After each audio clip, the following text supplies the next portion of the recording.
Bonjour, le tuto d'aujourd'hui va concerner les rayures et les blessures sur nos kayaks lors de nos sorties. Ça freine la glisse et surtout ça fait baisser la revente, le prix lors de la revente. Alors j'ai fait appel à Sébastien. Sébastien, il est spécialiste en réparation de structures aéronautiques et en matériaux composites. C'est bien ça? C'est ça. Donc on va parler de la réparation des petites fissures sur le kayak, voir comment on fait les réparations. Donc c'est un procédé avec air chaud en fait, et on va redonner, en fait on va éliminer les rayures et atténuer surtout les rayures sur nos kayaks pour qu'ils soient en meilleure santé. Voilà. Bien, on va d'abord faire un constat des blessures et des rayures. Donc là vous avez donc mon compas Hobby Mirage Compas. Alors on va commencer ici. Je suis sur le côté bâbord. Là j'ai une belle rayure là. Elle est magnifique. Alors ça freine la glisse les gars, Une belle rayure qui est là.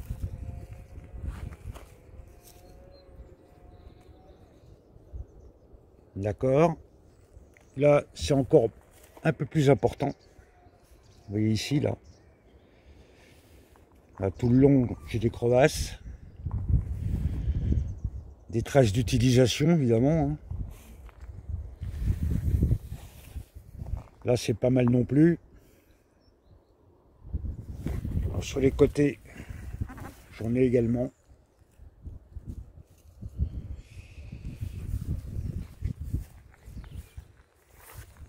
Là, j'ai des... Bon, ça, c'est acceptable. On va rien dire, c'est acceptable. Vous voyez, là, il y a des rayures, mais on peut les atténuer, voire les supprimer.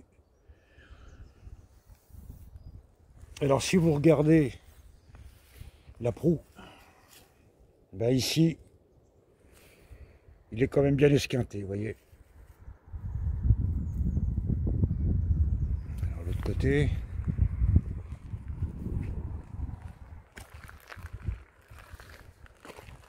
Ah, c'est pas mal non plus. Là. Alors regardez, ici, c'est...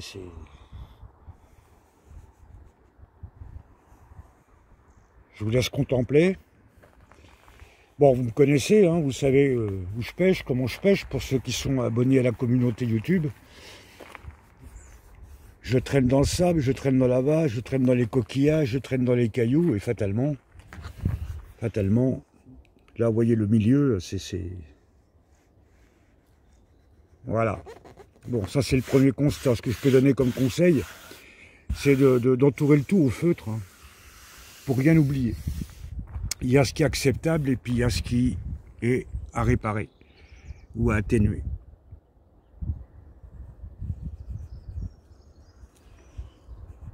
Donc on va voir avec Seb. Alors dis-moi, qu'est-ce que tu utilises comme matériel?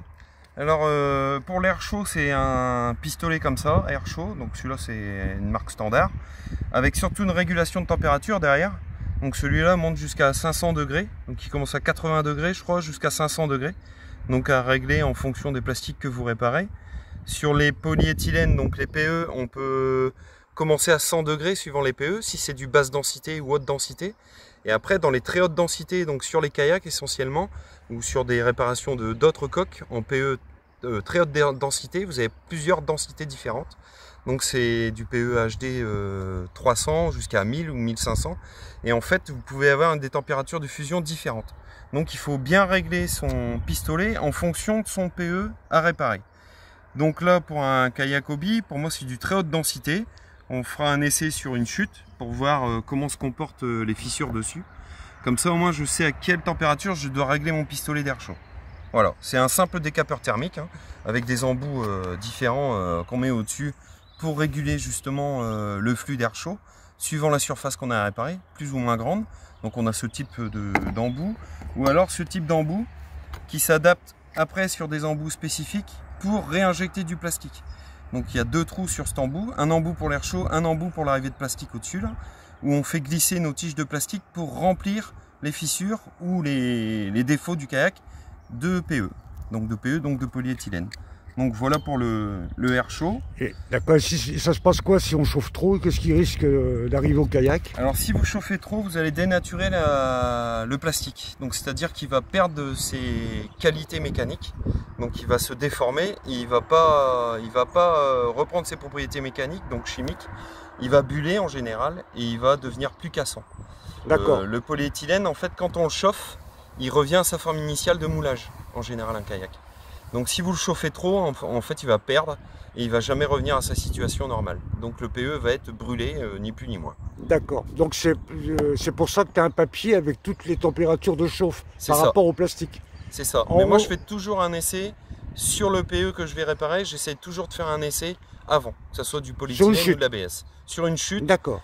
Pour être sûr, pour justement ajuster ma régulation de température de mon air chaud à la bonne température. C'est-à-dire que si je vois que des petites fissures que j'ai fait sur une chute commencent à évoluer à partir de 120 degrés ou 150 degrés, j'irai jamais au-delà de 150 degrés. D'accord. Donc pour ne pas dénaturer justement le PE. On fera la photo de ton papier avec les températures. Oui.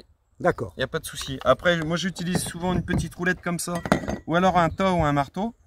Donc pour justement, au moment où on a chauffé le plastique qui commence à ni plus ni moins redevenir mou, pour lui redonner une forme initiale. Donc une roulette pour c'est une roulette de tapissier, donc c'est du téflon, je pense, pour justement écraser les fissures et réécraser le plastique qui est au niveau des fissures pour les remettre en fait dans la fissure. Et le tas, c'est pour les gros pets, où je réenfonce justement comme on va faire sur comme on va faire pour le devant sur ma coque là. Donc on enfonce dessus, après on finit à la roulette et s'il faut un apport de plastique, on fait un apport de plastique mais au final. D'accord. Voilà. Donc les PE, vous pouvez les trouver chez différents fournisseurs. Donc là c'est un fournisseur que j'avais trouvé sur internet. Donc ça se vend en différentes formes, en tige, en baguette, comme vous voulez. Vous pouvez tout trouver en fait sur internet. Il y a plusieurs fabricants, même des fabricants de kayaks qui vendent les PE colorés. Donc maintenant à vous de choisir suivant en fonction de votre kayak. Moi le mien est noir, donc j'ai acheté que du noir. Et les trois quarts des carénages que je refais c'est du noir, donc c'est de l'intérieur. Et ensuite, suivant vos réparations, si c'est des grosses réparations, on vous vend aussi souvent des grilles comme ça, qu'on incorpore dans le plastique, donc en faisant chauffer le plastique.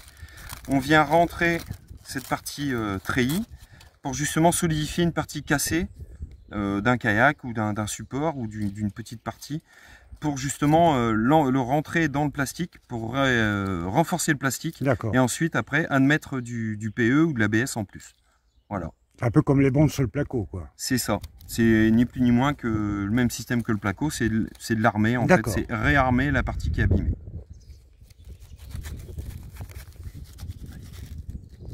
Eh bien écoute, on va passer à la réparation. Ouais.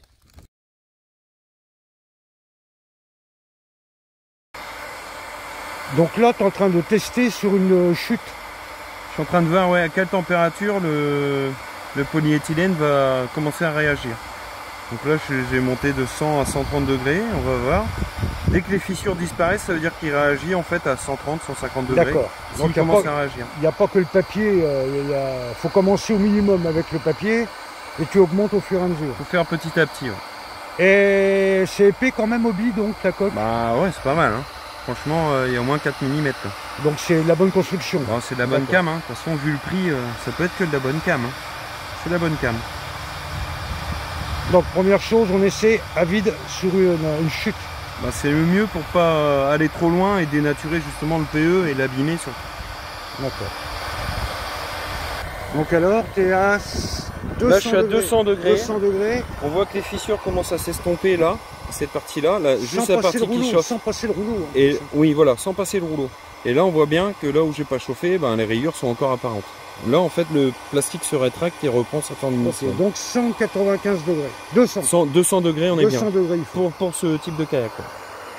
Je sais que sur le mien, à partir de 150 degrés, il commence à évoluer. D'accord. Et ça, faut le faire. Tu peux m'expliquer pendant que tu fais tes essais. On fait tout le temps ça, les rayures Non, les rayures. Alors moi, je préconise de réparer les rayures, les grosses rayures sur votre kayak, comme celle qu'il a Dan devant là. Pour éviter de perdre le plastique, en fait, réparez-le de suite avec le rouleau en fait, vous allez voir tout à l'heure, on va aplatir le plastique, on va le remettre dans sa forme initiale pour justement réapporter la matière. D'accord. Effacer toutes les petites rayures que vous avez sur votre kayak alors que vous ne le vendez pas, ça ne sert à rien. Vous allez les réutiliser dans l'année, c'est complètement aberrant. D'accord. Si Que les maintenant grosses vous voulez le vendre, oui, vous pouvez effacer le max de rayures, mais bon, votre kayak a quand même un vécu. Donc au moins on le chauffe, au mieux c'est. C'est comme pour tout, vous n'allez pas réparer votre voiture si elle n'est pas en panne. D'accord, ok, donc merci. Là, merci. les Super. petites rayures, vraiment quand vous le vendez, quoi. Et les grosses rayures, c'est vraiment pour l'entretien courant d'une année sur l'autre. D'accord. En hivernage. Donc là, celui-là, c'est bon. Hein. Donc voilà, on a la bonne température grâce à la chute. Maintenant, tu attaques cette rayure là. Ouais. Là, on chauffe la partie qui a traité. Et dès qu'on voit que le plastique commence à bouger, et ben un coup de roulette dessus en fait pour l'écraser. Donc c'est un travail de longue haleine quand même. Hein. Ouais, ça c'est très long. Là on a un peu de vent, donc il faut un peu plus de temps, mais c'est très bien. Ça va se faire tout doucement. Faut être patient là. C'est pas mon truc hein, la patience. Il a eu à la pêche. Hein. Oui, parce que Sébastien il pêche en kayak aussi les gars. On voit déjà la surface qui est chauffée, on voit déjà que le plastique commence légèrement à travailler.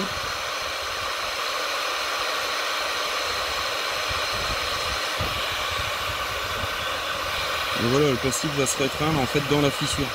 D'accord. On va chauffer un long moment sur toute la fissure et passer le rouleau plusieurs fois.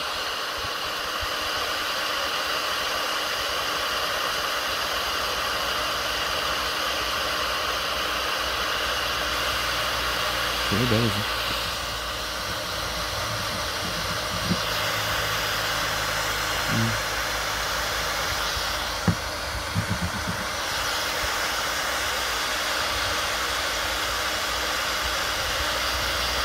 On a bien vu le petit filament là. Tu l'as pris le filament? Le filament? Le filament, le plastique qui a... Ah ouais, bah ça disparaît tout doucement, on le voit. Ouais. Hein.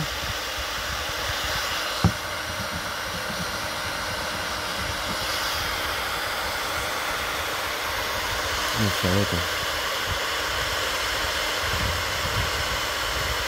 Et tu vois ton plastique là, tu vois dès que je chope sur le plastique qui est au-dessus, hein, tu vois que le plastique il se rétracte. Tu vois, il repart dans sa position là. Hein. Tu vois? Ouais. Donc on va atténuer on voit cette bien où fissure-là. tu l'as fait par rapport au noir qu'il y a derrière. Quoi. Ouais. On voit bien le devant que tu as fait le derrière.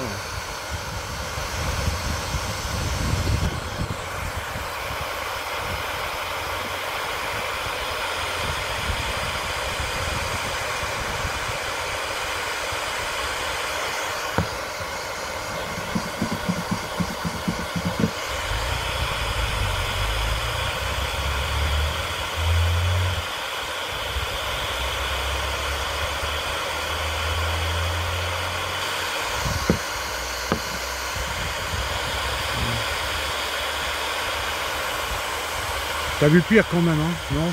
Oui. Oui, sur le mien. Oui, mais... On t'ai pris les rochers à Carlor. Trop près du bord, que à la pagaie, ben voilà, boum dans le rocher. Hein, avec un poisson au bout. Ça pour un petit minard. Un pauvre minard. Ridicule même ces jours-là. Il était ridicule. J'étais un peu fou.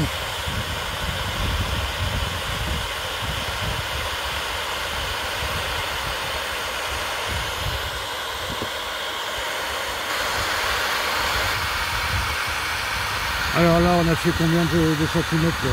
On a fait cette partie-là, de là à là, sur toute la longueur. Là. Je fais ici. Là. Donc ça fait à peu près 15 cm on va dire, hein, tout cassé, ouais, même pas 10. Ça suffit. On a fait ça quoi. Par rapport à là. C'est long hein, donc il faut combien de temps pour faire un kayak entier comme ça? Oh ben, suivant comment il est abîmé, si tu veux tout refaire ton kayak, là, il faudrait au moins 2 jours, quoi. Ah, c'est très long donc. Hein. C'est très long à chauffer, mais justement c'est pour pas dénaturer le plastique. D'accord. On va petit à petit, on rapporte la matière, on égalise tout et puis voilà. On voit bien quand même où t'as chauffé. On voit bien la surface à partir de là, donc où elle commençait. Et là on est sur la partie la plus creuse. D'accord.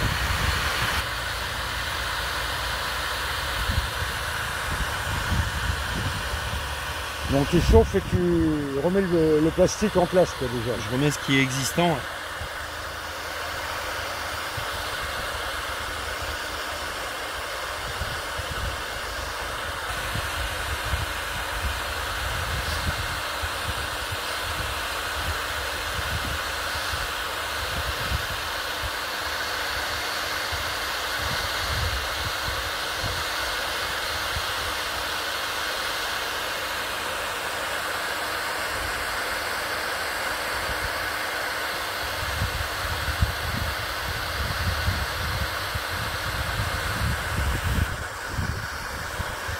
Donc le plastique est tout mou, tu vois. Donc le plastique, en passant la spatule, on voit qu'il ramollit, il va remplir les trous. Après on va apporter avec le tâche-chute, on va apporter ce qui manque pour essayer de redonner un peu la forme qu'il a. D'accord. Boucher les trous.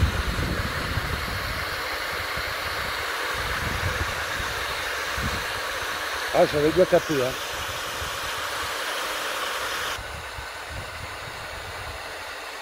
En fait, tu vas te servir de ma chute là pour faire du métal d'apport, c'est ça? Ouais. Non, pas assez chaud.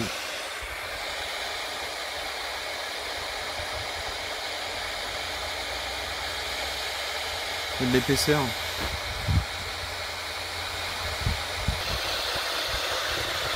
Comme on est dehors, il vaut mieux faire ça dans un garage, quoi, Ouais. parce que le vent froid du tout. Quoi. Ouais, c'est ça. Voilà, on va commencer à coller.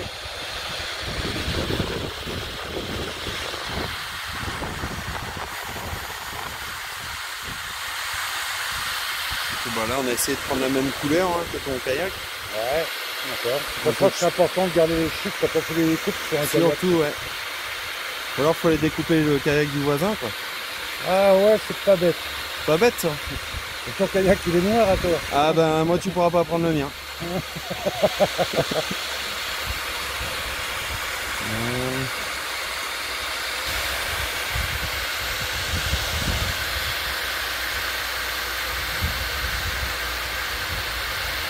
Donc c'est très long, très long à faire.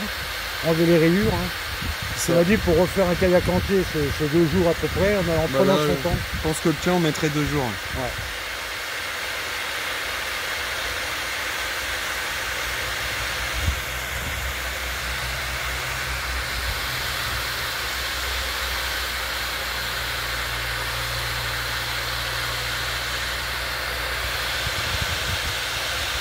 J'ai coupé une petite bande. Alors en fait, tu es en train de faire une baguette de soudure en Ni coupant. plus ni moins. Ouais, c'est une baguette de soudure que tu fabriques pour que ce soit plus fin. Parce que là, on arrive sur une partie qui est un peu... Ouais, donc on voit la qualité du plastique est assez balèze quand même. Ah, c'est du hobby. Voilà. Il n'y a plus qu'à plaquer un peu tout à l'heure. Ah, c'est quand même pas comme tout à l'heure. Hein. D'accord. Donc tu réchauffes. On va bien chauffer le plastique, donc toujours à 200 degrés parce qu'il réagit à 200 degrés. Si on avait chauffé au-dessus, comme sur le tableau, c'est marqué du PE à 250 degrés, ben là on aurait peut-être dénaturé le plastique du kayak. Donc c'est pas bon non plus. D'accord. Donc il aurait bullé, il aurait pas bien réagi. Alors que là on voit qu'à 200 degrés déjà, rien qu'en le chauffant, en le posant sur l'autre, ben, il colle dessus quoi. Il colle dessus, il fond dessus. Parce qu'on va bien voir sur la vidéo, mais voilà. Par fusion en fait, par air chaud. Pas fusion mais air chaud. On n'arrive pas à la température suivante. Et ben là on le colle. Il y a des coups de vent qui refroidissent tout. Ça c'est vraiment, comme tu m'as dit, il vaut mieux faire ça dans un garage. Ouais. À l'abri du vent. C'est ça.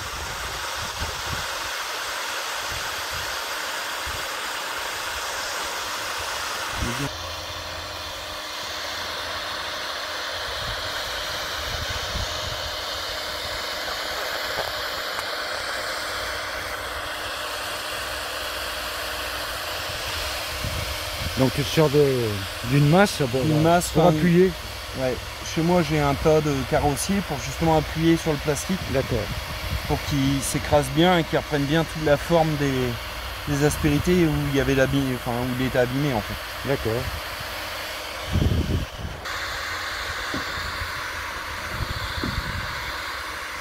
Ah, d'accord. Rien que là, déjà, c'est quand même mieux que tout à l'heure. Hein.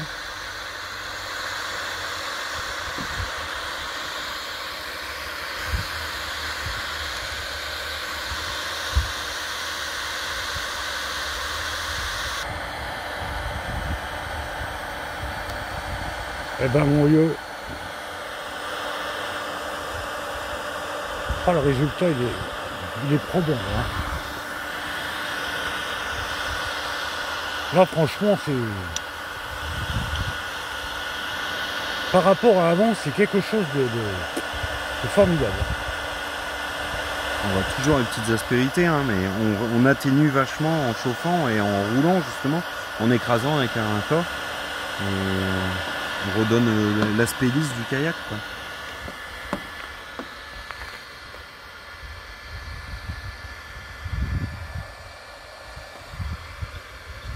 Par contre, c'est vrai, il faut répéter aux gens que c'est long. C'est très long. C'est très long, mais on ne dénature pas le plastique. Voilà. Donc on ne l'abîme pas, donc il ne va pas se fragiliser là. Bon, bah merci Seb pour le boulot que tu as fait là, parce que franchement, par rapport à avant, hein, c'est parfait. Alors on a juste fait une rayure pour montrer aux gens, celle qu'on a faite, qui était là. Je vois même plus où c'est. Ah oui, là. On voit encore le trait. Ah oui, on voit encore le trait là. Franchement, par rapport à ce qu'il me reste à faire, parce que moi je vais continuer évidemment. J'en ai pour 2 jours à tout faire, mais comme dit Seb, ça sert à rien. Ça oui, il faut le faire. Mais les micro-rayures, ça sert à rien. Ben écoute, merci beaucoup Seb. De rien. Franchement, c'est du bon boulot, j'ai appris plein de trucs. Alors si vous voulez pas louper les prochains tutos, abonnez-vous, likez, commentez. Je vous promets des belles vidéos dans l'avenir, et pour pas les louper, ben, activez la petite cloche. Merci encore Seb. Salut à tous.